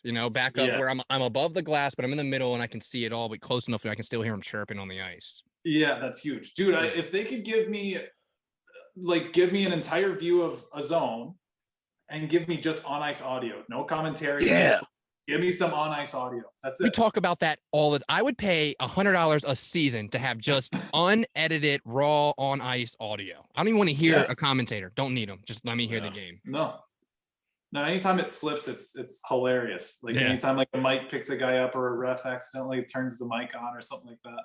Those are the best videos on YouTube, right? The chirp videos when you're hearing the on ice, you're fucking pigeon. Yeah, so great. We wait for those. They only give us like 1 or 2 a season. I need one like every week. Yeah, right. Yeah, mic everybody up. Just give them, mic up all the players. They got those chips in their jerseys. Could definitely figure out how to put a mic somewhere. For sure. Oh man, the chips in the jersey. Remember when they used to highlight the puck in playoffs and stuff like that when they would try to put the puck tracker. It would be like Fox used to have it to where it would show through the boards. Fox Sports. I remember you could see the puck in the corner, but like it was weird. It's fucking. I don't remember those days. And then they just recently tried to switch it up too. Remember, I think it was the All-Star game. They had all those fucking names on the ice. Oh yeah, it looked like you were playing an NHL game. That was wild too. Less is more, in my opinion. Less is more. Yes. Yeah, like I said, just let me see everything and let me hear everything. Even just like the sounds that a puck bouncing up the glass or like a guy like cutting really hard. Just the sounds the skates makes and stuff like that. Like, just give me that. Yeah, that's straight ASMR for me, man. I love a good ice sound, puck smacking the glass, and there's nothing like when a puck hits a pipe, bro. Like I know you as a tender, you're like, oh thank God, but like when it rings, I'm like, oh, they hit it so square, so loud. There's nothing better in the world than that. I don't know. I'm here for it. Give me all the noise. Like you said, I'd pay seasonally. I'd pay per game. I told you we need to reach out to the NHL with this idea because I don't know how they haven't fucking done it. Everyone we talk to, you brought it up on your own, but every time we bring it up, everyone's like, that's a great idea. Yeah. Dude, back to the subject of VR though, like just give me somehow a VR seat. Like let me sit in a game in VR and I can view the game from the seat. That would be next fucking level. Why haven't they done that? That's got to be coming. God, because I think I saw a guy. I'm not into this stuff. But I think he posted a video and he put his VR thing on, and he had like for Netflix or something. He has his own different living room and his own TV. Yeah. So why couldn't? I think it's just like a 360 cam. Like you just throw a 360 camera there, and then you get your 360 view. Yeah, and they could even fucking charge. Oh, you want to be closer to the ice? It's a little bit more. You want to be higher? It's a little bit. Dude, I'll take it. Yeah, I'd pay for those 400s. Man, you guys are blowing my mind right now. I gotta get up this VR stuff. Yeah, I'm like already on here low key on my phone on eBay. Like, anybody getting rid of their headset? What's going on? Yeah, Craigslist. What's up? But back to the games and stuff like that. Like I love sitting up top because it's always like when we're always up top. I'm like, this is where we belong in the nosebleeds. Yeah, these are our people. These are our people. Like as a broke hockey fan and we know how much a sport costs and everything. And then it's like, but we did experience a one game down on the ice. Remember, I got us tickets to the Dallas. I love Dallas. They're one of my favorite teams out of the West. And we were 4 rows up, Dallas Capitals, right on the corner, and we got to see Jamie Benn and Seggs like so close. I'm like, bro, like it's big man crush. But like watching the game of 400s, I like how you get to see everything develop. But on the ice, man, you can really see how hard they're working. Like when they hit the brakes and snow's 8 foot up the ice, and I'm like, I get a 1 foot spray over here in the beer. Like, how do they? Like it doesn't even register, Yeah, like clearing the glass with their snow. Yeah, it's incredible, man. It depends on the arena too. At least for what we can speak on. Washington's arena, Capital One, there's not a bad seat. There's not a bad seat in that arena. It's very, very well done. Is that the same down in Nashville? There's no bad seats in that place? No, I mean I've sat like super high up, and our Bridgestone isn't huge by any means. It's not like super huge. I forget how much it seats, but yeah, like even if you're sitting up high, you're not up there like nosebleeding the whole time. But you get down low. I think it's the same with any arena. You start to kind of lose some things, like on the opposite end or something like that. But yeah, I mean, for the most part, like, dude, not a bad seat in the house. I love it, dude. All right, I'm gonna switch gears. We're gonna take it back to when you first started playing goalie. Give us a little rundown. I know you fell into position there with the coach and the boys there playing, but where did you end up? Did you play like for us it's always like high school puck and then like junior and collegiate. Like what was your path through there? Dude, like so I didn't really have much of a glamorous path at all, to be honest, because like I said, started playing roller hockey when I moved here. Right. Started playing Bantam ice hockey from roller hockey, which transitioned into high school hockey. And then from there, I played college club out here, which, was like D3 club hockey, which really wasn't much. That's awesome, though. But then that was it. It was like, oh, shit, like, what's next? So, from there, it was kind of just like anybody else jumping into the beer leagues. And then, this whole emergency goalie thing falls in my lap. And it's like, well, I guess this is where things are going now. Question. Yeah. Obviously, you've got the skill, or Nashville, you wouldn't be in the position you are. You have some type of skill. Has it ever crossed your mind, or did you ever have an opportunity, maybe you play SPHL or AHL or anything? Was that a possibility for you? Or a thought? No, not really. I mean, I probably, like, it's like any other like sports thing. Like, yeah, I probably could have like, devoted my entire life to it and gone and played, minor pro somewhere, or like gone overseas and done something like that. But, through high school, like I wasn't some standout goalie. I wasn't even like an incredible goalie, like through my, college club years. And like, it wasn't until after I finished playing college club that I was like, yo, like I want to be a good goalie now. So like that's really started like, working on my skills and like really kind of grew a passion for growing and like, becoming the best goalie that I could. And then it just kind of, like I said, turned into this emergency goalie thing. Yeah. That's wild. Go ahead. I was just going to say another question with all that is it harder? There's only two of you, there's you and the backup. Has it been harder through your career is there a lot of goalies battling, or was there not that many goalies because how'd that work out? Yeah, well, I actually have a buddy who played for the Knoxville Ice Bears, and he's about my age. And I remember talking to him like, man, like, you should come to like do tryouts and stuff like that. And like, whatever. And then actually not that long ago, he's like, dude, I got to hang it up. Like, there's only so many spots to be had. I'm not going up anywhere. I'm not making any money right now. And it's, dude, the minor league grind is an absolute grind. Oh, I bet. I Dude. bet. Yeah, I couldn't only imagine. It's probably right up there with the show. Or if not more, because you got to get there, right? Oh yeah, well that, and it's like you're not really making much for money. You're Right. getting shipped around. You don't have a guarantee. Like we talked earlier about like goalie style. I'm like, oh, goalies, like you want to look sick, but Right. like guys, the minors, they wear all white pads because they don't know what team they're going to play for. So it's like Right. like a sick solid red set, but then they get shipped somewhere and it's like, oh well, dude, our colors are blue, so that's really not going to work. Man, that's tough too, and that stuff's expensive, man. Like swapping out gear. I mean, I think the last time I looked at leg pads, they were like $1,200. Like that was just leg pads, dude. Goalie gear is stupid expensive. I mean, it always has. You know what I mean? Like, it's always been the most expensive position in my opinion. But and especially with being able to customize things now and like it gets expensive. Yeah. So I feel like, go ahead. I keep doing that all fucking day. That's cool, man. You got them hot. Keep them going. They're popping in my head. Skates, goalie skates. I've always been fucking like confused. But what's the difference like skating in a regular style skate compared to a goalie skate? It's a low cut boot, right? With a longer steel. What's that like? Yes, the steel's longer. It's flatter. Honestly, goalie skates now are becoming basically a player skate that's reinforced. You don't have the tendon guard and a different holder because it's like I said, flatter. But back in the day it was you had the big protective cowling around the entire skate, and but materials now have gotten strong enough to where you don't have to have that cowling. So now they're looking a lot more like player skates, just with like I said, a different holder. Right. That's why, because I remember I never, even when I only played ice goalie for a few times, but I wore player skates because I got the weak ankles, man. I got the bendy ankles, and I could never rock the goalie cut because it was just too low for me. Like it wasn't enough. Yeah. It was like a lot. It didn't come up higher on the ankle. Right. The ankle was able to move a lot more. Yeah. It's still the case now, but like I said, it's becoming very similar to a player skate. I dig it, man. Jumping back to how basically it sounded like you were saying that you almost play more hockey now than you did when you were younger. Is that kind of the case? Dude, absolutely. Absolutely. Like, between, I have my 2 men's league teams that I play on right now.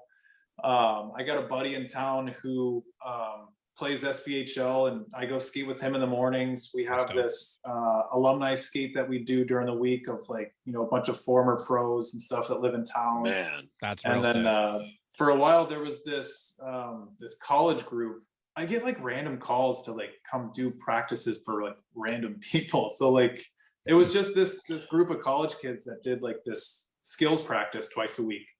And I would go skate with them, and then, here in the next, I don't know, 3-4 months, I'm probably going to start doing some more skills session with pro guys that end up coming into town. Right. So, dude, it's nonstop. Man, it's so nice. I feel like as a goalie, like especially that's like good, your phone is probably ringing texts all the time because like goalies are like the hardest thing to lock down. Like it's crazy. Yeah, absolutely. I mean, just men's leagues alone, like there's kind of a network of guys where it's like, oh, like, did you try hitting up so-and-so? Did you try hitting up so-and-so? Like, you kind of just go down the line. But yeah, I mean, I get random phone numbers all the time. Like, hey, this is Johnny from this league. You mind playing with us this Tuesday? And I'm like, buddy, I'm sorry. I already have like 2 games. Yeah. No shit. Jeez. So to say, because it seems like, and just to touch on it as well, like it's almost like I've been playing hockey my whole life as well. Started, 4 years old, nothing special, obviously. But it's like You're now special to us. That's special. But as like right now, man, I play hockey more now than I ever did. Like I got a net in my garage. Like we shoot daily. Like me and my roommate, the Denim Dangler. Like we shoot daily. We're skating roller outside now with we're in our green prime. biscuits. We talked about this. It's like we've gotten like I'm like I got the league I'm starting tomorrow morning. They're like rate yourself, and like where'd you stop playing? I was like, I stopped playing in high school, but like I'm like way better now. So like it's wild. Well, that's one of the greatest things that I love about this sport is that like you can create whatever lifestyle you want. Like you want to be like, go out and try to be the best hockey player you want to be. Like you absolutely can. You just want to like chill and cruise and have a few beers with your buddies. You can do that too. Like, yeah, you can. Yeah, it's so awesome, right? The different levels. You can get the guy that comes up fucked up, and you got the guy the tryhard. The tryhard. I'm a tryhard. I'm a tryhard. Yeah, I'm a tryhard. I just joined this. I just joined a roller league. I haven't played roller hockey consistently like in 10 years. And I just joined this roller league and they did the same thing, like rate yourself. I was like, I don't know. They're like, a couple of guys played with me back in the day. They're like, oh, are you as good as you used to be? I'm like, no, I'm better. They're like, oh, you're first round material. I was like, first round material. I was like, easy, but I'm still 40 pounds overweight here. Like, I was like, no, that's sneaky, dude. We got the sneaky guy. Yeah, no I was like, can you maybe tell him solid second? Like, I don't need the pressure of first round, like coming because they just first round second style. pick. Yeah, bro. I was like, I don't know about this, man. You got to ease the brakes on that. But how do you get an opportunity to watch a lot of hockey? Though I know you play a lot. Do you get an opportunity to catch some games and stuff like that? Yeah, I mean, during a regular season, I get tickets to all the games, so I end up seeing a lot of hockey. And man, this year I only went to one game this year. With COVID, it was kind of this weird, like, you can go, but like not really too many people can go. And right. I'm like, I don't know. It was just kind of a weird year, but it was so nice being able to go when I did. Like after going to so many games for so long, not being at the rink for a while was, kind of crazy. So coming back was like, wow, like, this is great. Yeah. How do you feel about this year's Stanley Cup playoffs shaping up? And we got the, most series are started, still holding out in the North here when this drops, the North will have started. But how do you feel about this series rolling into the Stanley Cup? Dude, I'm still cracking up at the fact that what is it, Vancouver and just watched the game earlier Calgary. today. Oh man, they're just having their own good old time right now. Just here to collect a check, boss. Just here to collect a check. Man. Yeah, but no, like I was watching the Florida Panthers versus the Tampa Bay Lightning, and that was unreal, dude. That was like, such a the good energy just in that game was intense. Of course, there were so many power plays, but I mean, even that Bruins Capitals series, like that's a huge one too. Like that's all tied up at 1 now. Like, I think the Bruins are kind of worried about playing against Chara for the first time in probably fucking forever. But which is crazy to me because I'm on the fence with Chara. It's weird. It's weird. No, like I feel like Bruins fans too. Like, the last couple of years are like, all right, Chara's kind of maybe he's on his way out. I don't know. Right. Chara. And, now that he's gone and we're playing against him, it's like, oh shit, now we got to play against Chara. Fuck. He knows the franchise inside and out. Yeah. Oh, vice versa though. They know his soft spots. Yes, very true. They do, but I mean, he's such an impact player. Just from his leadership alone. Plus, you got Ovi right behind him too, like who's obviously still the captain. So it's like, Jesus, man. Yeah, they're up there in age too. I'm glad you brought up the Florida Tampa series because dude, Bobrovsky looked like an absolute spider monkey the other day. Dude, I've always loved Bob because like that one interview like years ago, he's like, maybe I play goalie, maybe I drive a cab. I don't know. Like, it's like, what? Like, that was when he was like, ranked like #1, like in the NHL. And it's like, how are these your thoughts? Like, that is a straight up goaltender mentality. Such a goalie answer, man. Like, just fucking weirdos. Why you mad? It's only a game. Like, that's why you mad? Why you write bad stuff about me in paper? Oh, dude. But man, best. Like that game, like just watching all those penalty kills, but he's like all over the place, man. Like we were at the bar after our game on Sunday, and I'm literally like grabbing my buddy, like jumping up and down, like, oh my God, did you see that save? Yeah. All right, Jesus. It sounded like me and Steve in the garage. See that shot? No, I didn't see the shot. I would have saw it. I would have yelled with you. Man, I don't know. So who do you have sealing the deal, or do you have like a matchup for the finals? You think in your head at all? Preds are going to win the cup just like they are supposed to win every year. Say Carolina's looking fucking good this year, bro. Yeah. I feel like the Bruins, you can never call the Bruins out of it. Especially this year, man. They are with Marchand, Pasta, Bergeron. They are firing. Perfection line. Oh yeah. But I mean, I think Colorado has kind of been the pick all year. They're fucking sick. The Canes, man, like they're sick too. But you know, I think whoever wins this Florida series, like they're gonna go deep. That whoever wins that series, man, like it's huge. Yeah. I mean, the Lightning pulling Kucherov back, hasn't played all season, and boom, 2 goals, game winner. You know, like that type of stuff. Right? You can't write that shit. You can't script. No, they're still stacked. And then of course the Panthers, man, like they've been having a killer year.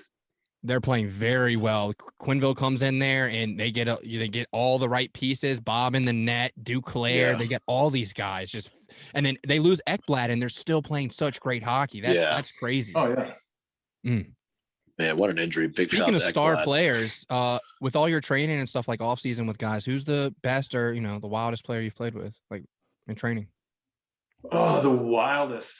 You know what? Like I usually answer this with Philip Forsberg because this dude is so deceptive. Like, and he's kind of dicking around half the time. He's not even that serious, but like, I mean, he's got such a sick shot, but like I said, like so deceptive because, you know, the last second he'll flick it one way and it's like, dude, Phil, what the fuck are you doing, dude? Oh man, Forsberg. Caps will always regret hearing that, huh? Yeah, anytime I hear his name, our alumni skate, Marty Erek comes out and skates with us every once in a while. So it's cool to see Marty come around the rink every once in a while. But yeah, that's a bit of a sore subject for Caps fans, I'm sure. Yeah, but I always chalk it up to would he have developed like that under the coaching? You know, I think everything happens for a reason, right? He goes down there and he blossoms, and he becomes the star that he is. And I think he could carry Nashville to a cup win. I really could see it. He's such a great player. Oh yeah, he's a great dude too. Like pretty low key. Like just he enjoys the game too. Like there's some guys where you see him like it's their fucking job. But, you know, really? They'll seem to like really. I always assume every NHL player is like a fucking little kid every time they get to fucking skate. But that makes sense. That some guys are just like, oh, go to my 9 to 5. Yeah, some guys are like, fuck, dude, I hate hockey. And other guys are like it's just, you know, happy just to be there. Man, that's like we were just talking Line A. I was gonna say we were talking about Line A the other day. The guy didn't even want to play. Did he have a statement recently or something like that? I'm not too up to date on my Line A stuff, but yeah, basically he stated that he hasn't enjoyed playing hockey in about a year. It's not fun for him. It's nothing but pressure and stress. Like he doesn't enjoy the game. Like it sucks. This guy's got so much raw talent, and he's like doesn't even enjoy doing what he's good at. He goes from fucking Winnipeg to fucking Columbus, though, you know. True. I mean, you got to start thinking like these guys eventually, you know, they want to win. Jack Eichel, Dylan Larkin, you know, if these organizations can't turn it around, these are great players that we'll never see playoff hockey. Like the fact that Jack Eichel hasn't played playoff hockey, like one of the best American-born players in the league right now, like it's unreal. Yeah, I feel so bad for that kid. Yeah, it's a fucking shit show up here in Buffalo. Thank God I'm not a Sabres fan. Woof. Woof. And that's another thing. We have so many, like some guys through the pod that are, you know, Sabres fans. And it's like hearing the turmoil, like the ownership and all this stuff they really are truly dealing with, man. I don't want nothing to deal with that. No, it's just a bad culture, like the whole organization, it seems like. I don't know, like I don't know, you know, too much about it. No, you're right. I mean, the wife is like running the team and like all this shit, and it's just it sounds like a lot of politics, and it feels like it should not be involved in the game, right? Yeah. Just the not game. At all. Yeah. Just a game. Why be mad, man? Just a game. Why are you mad? Well, Michael, dude, thanks for joining us, bro. Michael, We appreciate it. Oh my God. I was thinking about Michael because I was literally sitting here thinking about the stick, and I was like, man, this Bones is like, I was literally thinking about the detail of the stick. That's how lost I was. Had to call you out on that one. Sorry, big dog. Had to catch you there. No, you're good. Now hey, Michael, thanks for joining us. Now I feel like a total ass in front of Dustin. Awesome. Never coming back here again. Cool. Oh, it could have been worse. You could have called him Justin. That's even worse. Yeah, that is worse. That is worse. Okay, cool. Then I didn't do that bad. All right, Dustin, formerly Dim Bones, thank you so much for joining us, man. You're an absolute beaut. Thank you for sharing us. Plug your stuff one more time real fast so everyone can find you. Yeah, man. No, first of all, thanks for having me on, man. Like, really had a good time with this one. But yeah, I'm on Instagram as @DemBones_DemBones, and then on YouTube as Bonesy TV. Bonesy TV, yeah, man, putting out great content. And again, yeah, man, thank you for joining. I'm glad we had some time to set up here, and you know, I'm glad we got the first tender. And this is like I told you, we're breaking barriers. This is a big deal. Emergency backup goalie. Don't ever let anyone sly you from that. That's a big deal, man. You're a pro in our book. Just saying. Yeah, bud. man. You're a pro in our book. That's an important book. Yeah. Yeah. Oh, yeah. Absolutely. Really? Thank Absolutely. you. Thank you for understanding. Yes, it is. Yeah, man. And just the company you get to share and being able to share that company with you is awesome, man. So again, thank you so much for sharing your story. And look, man, we'll keep an eye out for you on Bonesy TV and keep the content coming, man. We appreciate it. Yeah, man. Thanks for having me again, guys. Awesome. Thanks so much. Recording in progress. Here we go. Outro for episode 53. Wow. Another great one, dude. Another great episode. Dustin's dope, dude. What a great guy. And I'm getting VR vibes real hard right now. VR, and I think the vintage goalie gear, it really resonated. It resonated with me so much because like that's when I was a goaltender, like wearing those old leather pads that got waterlogged. Like it's wild. And the fact that he's an emergency backup goalie, got the call, just hanging out at the stadium, eating a glizzy. And then you're there, like, hey, come downstairs. Like, what's that? Like, it's so crazy, man. I'm on my 5th Bud Light premium. You want me to? Yeah, dude. Like, all the opportunities he's had just skating with all these incredible coaches all over the country, literally turning. I mean, we know goalies have to turn down stuff because they get asked all the time, but this guy's playing like 5 days a week. Yeah. Like he's played more hockey now than he probably has his whole life. It's so crazy. And it's so funny. I was right there with us. I was like, yeah, I'm in my prime. I'm better than I've been. Yeah. It's crazy, man. So good to have him on the pod and you know, someone else just pursuing their dreams and staying after it. You know, it's really, really cool. And I feel like he's another great example of, you know, just putting out good energy and being a good person. And look what comes back to you, like his opportunities of meeting these people through the NHL and through the Nashville Predators and getting to skate with guys like Philip Forsberg and take like shooting drills with him. Like, whoa, man, like that's wow. It blows me away. It really does. Yeah, no, this has been one of my favorite episodes. You saw me. I had question after question for the guy. Yeah, I was like, keep going, big fella. You got it. You're like, I got a question. Well, yeah, it's an interview. Of course you do. Another great episode, though, folks. Yeah. So once again, thank you so much for coming along for the ride. Episode 53 is in the books. Episode 54 coming soon. Make sure you're checking out the YouTube page, guys. Episode 52 was an absolute beaut. Recapping the year, some really good stories there at the end. Pretty much had us rolling for it was just I mean, I love this fucking podcast, just getting to shoot the shit and reliving all these. I sent some Facebook messages out about 52 and I got some in return, like, yo, like my one buddy that I talked to in the story, he was like, man, I can't believe you talked about that. And I was like, dude, we were fucking kids. Like, come on, man. We're 17, 18 years old. But it's just funny. And this guy's like, oh man, it's so crazy. He's just doing his own thing with his family. He's got kids and shit. And I'm like, that's gonna be your kids, bud. That's why I'm holding off, because I know what's coming my way, bud. Karma. Like, yeah, like, I'm gonna be getting the phone call. Yeah, Mr. Wojak. Like, yeah, mailboxes again. Okay, we're on the way. Thank you. Like, I just know, like, it's going to be a doozy. But yeah, man, make sure you guys are checking out our YouTube channel. It's awesome. We got our video and audio there, audio over on Spotify, Apple Podcasts, Google Podcasts. Remember to drop the subscribe, the comment, hit the little bell so you get the notifications every Thursday morning. You guys are hip and you guys are on it. And as always, we appreciate you spreading the word, and, you know, definitely support the boys over here at SilkyMitsHC.com. The new drop is out. The cotton candy tie-dye hoodie, the talk of the town. Literally everyone I talk to is copping one of those. So literally, you know, definitely check out the new drop, guys. Get you lined up for the summer heat with the style. You killed it, man. You killed the lineup for sure. So I'm hoping hopefully you benefit from that, bro. Yeah, man, just keep growing, putting out stuff, seeing what people like. We're kind of building our fan base, you know, with our style, trying to separate ourselves from everyone else. Good reviews from the cotton candy tie-dye, more to come. Hell yeah.